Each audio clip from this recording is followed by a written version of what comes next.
এজন আৰ্ট গ্ৰেজুৱেটৰ কাহিনী যিজনে মানুহৰ বাবে লাভ ডল বনাইছিলে আৰু সেই লাভ ডলসমূহ মানুহে ৰোমাঞ্চৰ বাবে ইউজ কৰিছিলে কিন্তু সি এনেকুৱা এটি পুতলা বনাই ওলাই যিটো পুতলা দেখি সকলোৱে পাগল হৈ পৰে সেই পুতলাটো দেখিবলৈ একেবাৰে মানুহৰ দৰে আছিল কিন্তু কি হয় যেতিয়া এই পুতলাটো মাৰ্কেটলৈ অনা হয় বাৰু এই কাহিনীত আপোনালোকে আৰু কি চাবলৈ পাব হেয়াটো এই ভিডিঅ'টি শেষলৈ চালেহে গম পাব আৰু মোৰ এই কামটো চাই যদি ভাল পায় তেতিয়াহ'লে নিশ্চয় সাবস্ক্ৰাইব কৰিব আৰু লগতে এই ভিডিঅ'টি লাইক কৰিব নাপাহৰিব কাহিনীৰ আৰম্ভণিতে আমি টেটছুও নামৰ এজন ল'ৰাক দেখিবলৈ পাওঁ সি বৰ্তমান আৰ্ট গ্ৰেজুৱেট আৰু কাম বিচাৰি আছে তেনেতে সি এদিনাখন এটি কাম বিচাৰিও পায় এটি ডল ফেক্টৰীত মানুহে ডল বনায় আৰু সিও তাত জইন কৰিবলৈ গুচি যায় কিন্তু এতিয়ালৈকে সি এয়া গমেই নাপায় যে তাত কেনেকুৱা ধৰণৰ ডল বনোৱা হয় তেতিয়াই তাৰে এজনী কৰ্মচাৰীয়ে তাক কয় যে ইয়াত লাভ ডল বনোৱা হয় যিবোৰ সাধাৰণতে মানুহে ৰোমাঞ্চৰ বাবেহে ব্যৱহাৰ কৰে এয়া গম পোৱাৰ পিছতো সি তাত জইন কৰে কিয়নো সি ইয়াত বেলেগ একো কাম পোৱাই নাছিলে তেতিয়া সেই ফেক্টৰীৰে মিনজি নামৰ এজন প্ৰধান কৰ্মচাৰীয়ে তাক বুজায় যে এই লাভ ডলবোৰ কেনেকৈ বনোৱা হয় আৰু এই লাভ ডলবোৰৰ কি বিশেষত্ব আছে টেটছুৰ এইটো অৱস্থা নাছিলে যে সি এই কামটো এৰি বেলেগ কিবা এটা কাম কৰি লওক ইয়াত কাম কৰাৰ পিছতে সি এয়াও গম পাই যায় যে এই পুতলাবোৰ বনোৱাটো ইমান সহজ কাম নহয় এই পুতলাবোৰ বনোৱাৰ সময়ত বহুতো বস্তু ধ্যান দিবলগীয়া হয় যেনে এই পুতলাবোৰ সদায় ৰিয়েলিষ্টিক হ'ব লাগে যাতে মানুহে এইবোৰ যেতিয়া চুই চায় তেতিয়া তেওঁলোকৰ এনেকুৱা লাগে যে তেওঁলোকে সঁচাকৈ এজন মানুহক চুই আছে কিন্তু আজিলৈকে প্ৰধান কৰ্মচাৰী মিনজিয়ে এইটো আৱিষ্কাৰ কৰিবই নোৱাৰিলে যে কেনেকৈ তেওঁ এটি ৰিয়েলিষ্টিক পুতলা বনাব পাৰে যিটো পুতলা চুই মানুহে এনেকুৱা লাগে যে তেওঁ সঁচাকৈ এজন মানুহক চুই আছে আত্মাবোৰো সেই পুতলাটোৰ ভিতৰত যাতে সোমাব বিচাৰে তেওঁলোকে যিবোৰ পুতলা বনাই আছিলে সেইবোৰ মানুহে চুই ইমান এটা ভাল পোৱা নাছিলে কিন্তু তথাপিও এইবোৰ পুতলা বিক্ৰী হৈ আছিলে লগতে এই বিজনেছত বহুত কম্পিটিশ্যনো আছে প্ৰথমতে যিবোৰ পুতলাৰ আৱিষ্কাৰ হৈছিল সেইবোৰ ভিতৰত কেৱল বতাহ সোমোৱা হৈছিলে কিন্তু সেইবোৰ মানুহে ভাল পোৱা নাছিলে আৰু তাৰ পিছতে আহে লাইটছ নামৰ এটি পুতলা যিবোৰ পুতলা মানুহে ব্যৱহাৰ কৰিও ভাল পাইছিলে কিন্তু সেই পুতলাবোৰ অতি সোনকালেই লেতেৰা হৈ গৈছিলে আৰু সেইবাবে পিছলৈ সিলিকনৰ পুতলা বনোৱা হ'ল যিবোৰ পুতলা দেখাতটো একেবাৰে মানুহৰ দৰে আছিলে কিন্তু সেইবোৰ চুই চোৱাত প্লাষ্টিক যেনে লাগিছিলে আৰু সেইবাবে এতিয়া তেওঁলোকে কিবা নতুন আৱিষ্কাৰ কৰিবলৈ বিচাৰি আছিলে আৰু সেইবাবে এতিয়া তেওঁলোকে কিবা এটা নতুন কৰিবলৈহে চেষ্টা কৰি আছিলে এই বিজনেছটোৰ মালিক হ'ল আইকাবা নামৰ এজন পুলিচ বিষয়া তেওঁ আগতে পুলিচ আছিলে কিন্তু পিছত তেওঁ ৰিটায়াৰ্ড হ'ল আৰু এতিয়া তেওঁ এই বিজনেছত সোমাই পৰিছে তেওঁ এই পুতলা বনোৱাৰ আইডিয়াটো প্ৰধান কৰ্মচাৰী মিনজিৰ পৰাই পাইছিলে যেতিয়া তেওঁ মিনজিক জেলতে লগ পাইছিলে আৰু তেতিয়াৰ পৰা তেওঁলোক দুয়ো একেলগে মিলি এই কামটো কৰি আছে কিন্তু আজিকালি যিবোৰ পুতলা ইয়াত বনোৱা হৈ আছে সেইবোৰ মানুহে ব্যৱহাৰ কৰি ভাল নাপায় আৰু সেইবাবে তেতিয়া আইকবাই মিনজি আৰু টেটছুক কয় যে তোমালোকে কিবা এটা নতুন আৱিষ্কাৰ কৰা সেই পুতলাবোৰ যাতে মানুহে ব্যৱহাৰ কৰি ভাল পায় আৰু তেওঁলোকে এইটো ফিল কৰিব পাৰে যে সঁচাকৈ তেওঁলোক এজন মানুহৰ লগতে আছে কিন্তু মিনজি আৰু টেটছুৱে এইটো কেনেকৈ কৰিব তেওঁলোকে ভাবিয়ে পোৱা নাছিলে আইকবাই লগতে এইটো কয় যে এই পুতলাবোৰ দেখাটো ৰিয়েলিষ্টিক নহয় তোমালোকে এনেকুৱা পুতলা বনোৱা যাতে মানুহে চাই ভাল পায় তেতিয়া আইকবা আৰু টেটছুৱে এয়া ভাবি থাকে যে এইটো সিহঁতে কেনেকৈ কৰিব তেতিয়া টেটছুৱে আৰু আইকবাই এটা আইডিয়া পায় যে তেওঁলোকে আচল এগৰাকী ছোৱালীৰ শৰীৰটো চুই চাব সেই শৰীৰটো কেনেকুৱা হয় তেতিয়াহে তেওঁলোকে গম পাব আৰু তেনেকৈ এটি তেওঁলোকে পুতলা বনাব কিন্তু তেতিয়া আইকবাই কয় যে এই পুতলাবোৰ বনোৱাতে মোৰ হাত একেবাৰে টান হৈ পৰিছে মই কিবা এটা বস্তু চুলেও সেইটো ফিল কৰিব নোৱাৰোঁ আৰু সেইবাবে আইকবাই টেটছুক এই কামটো কৰিবলৈ কয় কিন্তু তেওঁলোকে ক'ৰ পৰা এজনী ছোৱালী পাব সেইটোৱে ভাবি নাপায় তেতিয়া টেটছুৱে এটা বুদ্ধি বনায় যে তেওঁলোকে এগৰাকী মডেলক আনিব কিন্তু তেওঁলোকে সেই ছোৱালীজনীক এয়া ক'ব যে তেওঁলোকে কিবা ডক্টৰৰ টেষ্টহে কৰি আছে আৰু সেইবাবে তেওঁলোকে ডক্টৰৰ কাপোৰবোৰ পিন্ধি এজনী ছোৱালীক লগো ধৰে সেই ছোৱালীজনী এয়া ভাবে যে তেওঁলোকে হয়তো ব্ৰেষ্ট কেঞ্চাৰৰ বাবে মানুহৰ ব্ৰেষ্টবোৰ চুই তেনেকুৱাই ব্ৰেষ্ট বনাই আছে তেতিয়া আইকবাই এই কামটো নকৰে কিয়নো তেওঁ একো ফিলেই নকৰে সেইবাবে টেটছুৱে এই কামটো কৰিবলৈ সেই ছোৱালীজনীৰ ওচৰলৈ যায় সেই ছোৱালীজনীয়ে একোৱে গম পোৱা নাছিল যে তাইৰ এই শৰীৰটো কিয় ব্যৱহাৰ হ'বলৈ গৈ আছে আৰু টেটছুৱেও তাইক এই কথাষাৰ নকয় টেটছুৱে তাইৰ গোটেই শৰীৰৰ নস্কা আঁকি ওলায় ইয়াৰোপৰি তাইৰ ব্ৰেষ্টটো চুই চায়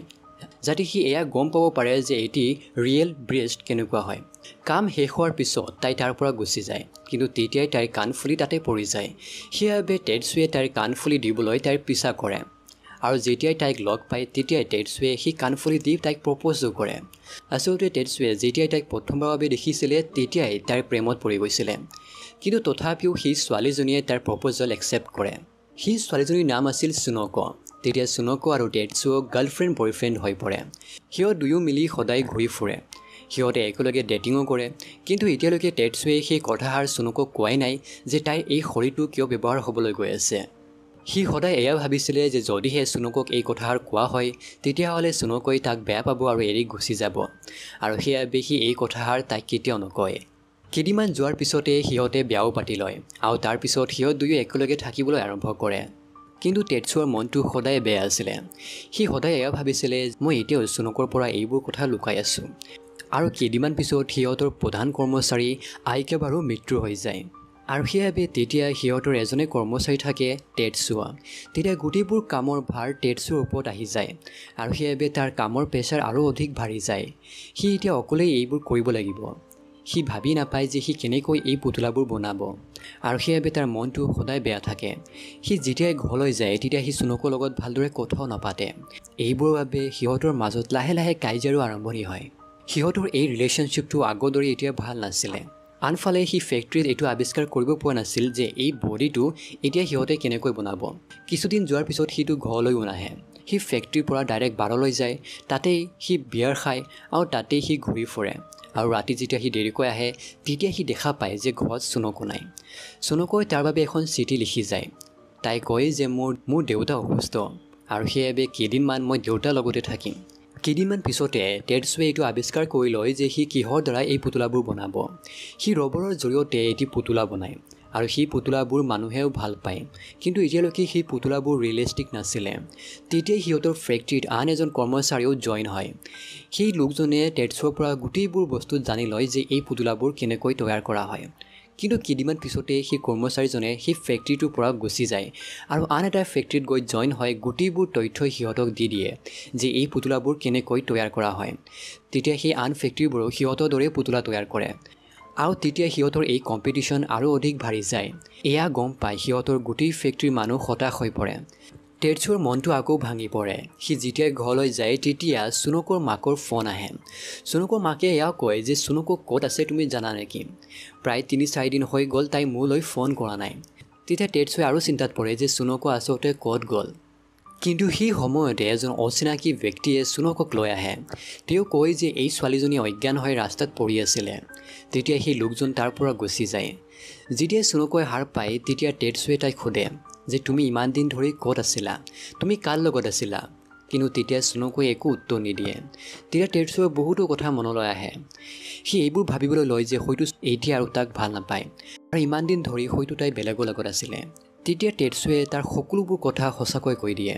সি এয়া কয় যে মই এটি পুতলা কোম্পানীত কাম কৰোঁ য'ত লাভ ডল বনোৱা হয় আৰু সেই লাভ ডলবোৰ মানুহে ৰোমাঞ্চৰ বাবে ইউজ কৰে এইবোৰ কথা গম পোৱাৰ পিছতো চুনকৈ একো নকয় সি তেতিয়া এও কয় যে মই তোমাৰ সেই শৰীৰটো এটি পুতলাৰ বাবেহে ব্যৱহাৰ কৰি আছোঁ কিন্তু এই কথাষাৰ শুনাৰ পিছতো চুনকৈ বেয়া নাপায় কিন্তু তেতিয়া চুনকৈ কয় যে মই তোমাৰ পৰা ডিভৰ্চে বিচাৰোঁ মই তোমাক আৰু এতিয়া ভাল নাপাওঁ এইবোৰ শুনি টেটছু আৰু ভাঙি পৰে আৰু সি কয় যে তুমি এইবোৰ কথা কিয় কৈ আছা মই তোমাক এতিয়াও ভাল পাওঁ তেতিয়াই চুনকৈ টেটছুক কয় যে মোৰ কেঞ্চাৰ হৈছে আৰু মই এতিয়া কেঞ্চাৰৰ লাষ্ট ষ্টেজত আছোঁ কেইদিনমান পিছতে হয়তো মই আৰু তোমাৰ লগত নাথাকিম সি কয় যে তুমি এইবোৰ কি কৈ আছা মই জানো তুমি মিছা কথা কৈ আছা কিন্তু তেতিয়া চুনকৈ কয় যে মই তোমাক একো মিছা কথা কোৱা নাই সেইবাবে মই তোমাৰ পৰা আঁতৰি গৈছিলোঁ যাতে তুমি এই কথাটো গমো নোপোৱা আৰু মই নিজৰ মাক দেউতাকো এই কথা কোৱা নাছিলোঁ তেতিয়া টেটছুৱে কয় যে তুমি যিমান দিনলৈকে মোৰ লগত আছা সেইকেইটা দিন আমি ভালদৰে স্পেণ্ড কৰিম সি তেনেকুৱাই কৰিবলৈ আৰম্ভ কৰে সিহঁত দুয়ো মিলি কোৱালিটি টাইম স্পেণ্ড কৰিবলৈ আৰম্ভ কৰে টেটছুৱেও গম পাইছিলে যে কেইদিনমান পিছতে তাৰ পত্নীৰ মৃত্যু হ'ব আৰু সেইবাবে তাৰ পত্নীক সি সকলোবোৰ সুখ দিবলৈ আৰম্ভ কৰে চুনকৰ অৱস্থা লাহে লাহে বেয়া হ'বলৈ ধৰে তাই একো ভালদৰে খাব নোৱাৰে তেতিয়া চুনকৈ কয় যে তুমি মোৰ শৰীৰৰ এটি পুতলা কিয় নবনোৱা সেই পুতলাটো সদায় তোমাৰ লগতে থাকিব আৰু যেতিয়াই তুমি মোক মনত পেলাবা তেতিয়া সেই পুতলাটো তোমাৰ ওচৰতে থাকিব কিমান ভাল হ'ব তেতিয়া টেটছুৱে তেনেকুৱা কৰিবলৈ আৰম্ভ কৰে তেতিয়া চুনকৰ গোটেই শৰীৰৰ এটি নস্কা সি আঁকি ওলায় প্ৰথমতে সি ক্লেৰ জৰিয়তে এটি মূৰ্তি বনাই ওলায় সেই মূৰ্তিটো একেবাৰে সৰুৰ পৰা সৰু এটি অংশও চুনকৰ দৰে আছিলে আৰু আনফালে চুনকৰ অৱস্থা এতিয়া আৰু বেয়া হ'বলৈ ধৰি আছিলে চুনকৈ তেতিয়া তাক কয় মই যেতিয়া তোমাৰ লগত নাথাকিম তেতিয়া তোমাৰ লগত সেই পুতলাটো থাকিব হয়তো তোমাৰ এই পুতলাটো মই চাবই নোৱাৰিম তাৰ আগতে হয়তো মই মৰি যাম কিন্তু যেতিয়া এই পুতলাটো তুমি বনাই ওলাবা তেতিয়া এই পুতলাটো তুমি মাৰ্কেটত বিক্ৰী কৰিবা যাতে তুমি অলপমান টকা পোৱা আৰু সি টকাৰ জৰিয়তে যাতে তোমাৰ জীৱনটো আৰু ভাল হৈ পৰে। টেটছুৱে এয়া বিচৰা নাছিলে যে সি নিজৰ পত্নীৰ এই পুতলাটো মাৰ্কেটত লৈ যাব, কিন্তু তেতিয়া চুনকোৱে নিজেই এই কথাষাৰ কয়। টেটছুৱে এয়া শুনি বহুত কান্দে আৰু আনফালে সি ৰবৰৰ জৰিয়তে এটা পুতলা বনাই ওলায়। কিন্তু কেইদিনমান পিছতে চুনকৰ মৃত্যু হয়। চুনকৰ মৃত্যু হোৱাৰ পিছত সি বহুদিন ধৰি কামেই নকৰে, সি ক'তো ওলাই নাযায়। সি ঘৰতে বহি কেৱল চুনকৰ কথা মনত পেলায় আৰু তাইৰ ছবি আঁকি থাকে। অলপ সময়ৰ পিছতে সি ছবিবোৰৰ জৰিয়তে সি এটা পুতলা বনাই ওলায় আৰু সেই পুতলাটোৰ নাম সি ৰাখে চুনকো 1। সেই পুতলাটো সি যেতিয়া ফেক্টৰীলৈ লৈ যায়, এই পুতলাটো দেখি সকলোৱে ইম'চনেল হৈ পৰে, কিন্তু এই পুতলাটো দেখাত একেবাৰে চুনকৰ দৰে আছিলে। এই পুতলাটো যেতিয়া কোনোবাই চুই চাইছিলে তেতিয়া এনেকুৱা লাগি আছিল যেন সঁচাকৈ সিহঁতে এজন মানুহকে চুই আছে। এই পুতলাটোৰ দাম মাৰ্কেটত বহুত বেছি ৰখা হৈছিলে, কিন্তু তথাপিও সকলোৱে এই পুতলাটো কিনি লয়, কিন্তু এনেকুৱা পুতলা আজিলৈকে মাৰ্কেটত ক'তো ওলোৱা নাছিলে আৰু সেইবাবে সিহঁতৰ ফেক্টৰী বহুত বিক্ৰী হ'বলৈ ধৰে। কিন্তু কেইদিনমান পিছতে জাপানীজ পুলিচে সিহঁতৰ মালিকক গ্ৰেপ্তাৰ কৰে, কিন্তু এই কামটো ইলিগেল আছিলে। কিন্তু কি হ'ল, সেই মালিকজনে এজন পুলিচ বিষয়া আৰু সেইবাবে সি 3 দিন পিছতে জেলৰ পৰা ওলাই আহে আৰু সি ভাবি লয় যে এই পুতলাবোৰ সি ইণ্টাৰনেশ্যনেল মাৰ্কেটত বিক্ৰী কৰিব। আৰু ঠিক তেনেকুৱা হয়, বেলেগ দেশৰ পৰাও এই পুতলাবোৰৰ অৰ্ডাৰ আহে আৰু সিহঁতৰ এই কামটো আৰু অধিক বাঢ়ি যায়। টেটছুৰ পত্নী চুনকোতো এতিয়া তাৰ লগত নাছিলে, কিন্তু তাৰ পত্নীৰ দৰে এটা পুতলা তাৰ লগত আছিলে আৰু সেইবাবে সেই পুতলাটোৰ লগতে সি গোটেই জীৱনটো কটাব বুলি ভাবি লয় আৰু এনেকৈ এই ফিল্মটোৰ অন্ত পৰে। তেন্তে বন্ধুসকল, এনেকুৱা ফিল্ম যদি আৰু চাব বিচাৰে তেতিয়াহ'লে ইয়াত আপোনালোকে ক্লিক কৰিব, অথবা মোৰ এই ভিডিঅ'টিও আপোনালোকে চাব পাৰে। ধন্যবাদ।